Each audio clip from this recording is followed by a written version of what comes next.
ভারতের সবচেয়ে সংবেদনশীল এবং কৌশলগতভাবে গুরুত্বপূর্ণ অঞ্চল চিকেন স্নেক বা শিলিগুড়ি করিডর। ভারতের উত্তর পূর্বাঞ্চলীয় রাজ্যগুলোর লাইফলাইন বলা হয় এই সরু অংশটিকে।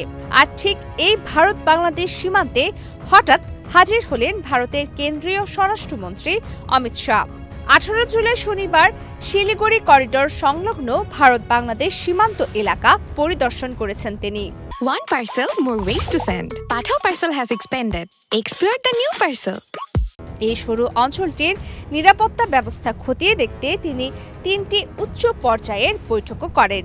এ সময় তার সাথে ছিলেন পশ্চিমবঙ্গের মুখ্যমন্ত্রী শুভেন্দু অধিকারী সহ বিএসএফ এর শীর্ষ কর্মকর্তারা। সীমান্ত পরিদর্শন শেষে অমিত শাহ সামাজিক যোগাযোগ মাধ্যমে জানান, পূর্ববর্তী সরকারগুলোর আমলে এই করিডর অনুপ্রবেশের সহজ পথ হয়ে উঠেছিল।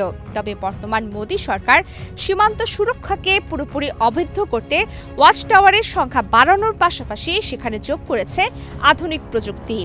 সীমান্ত চৌকিতে গিয়ে তিনি জওয়ানদের সাথেও সরাসরি কথা বলেন।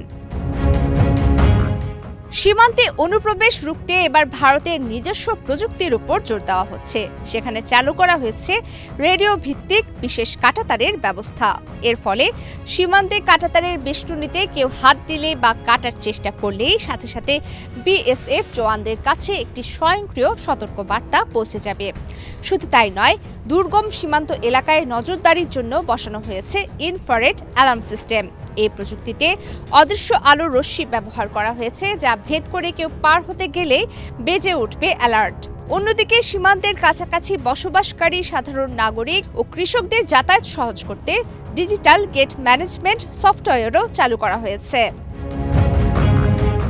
সীমান্তের সুরক্ষাকে আরও মজবুত করতে স্বরাষ্ট্রমন্ত্রী 47 কোটি টাকা ব্যয়ে বিএসএফ এর 3টি নতুন প্রকল্পের ভিত্তিপ্রস্তর স্থাপন করেন। এর পাশাপাশি 30 কোটি টাকা ব্যয়ে আরও একটি 4 কিলোমিটার দীর্ঘ নতুন সীমান্ত বেড়া নির্মাণেরও কাজ শুরু হয়েছে।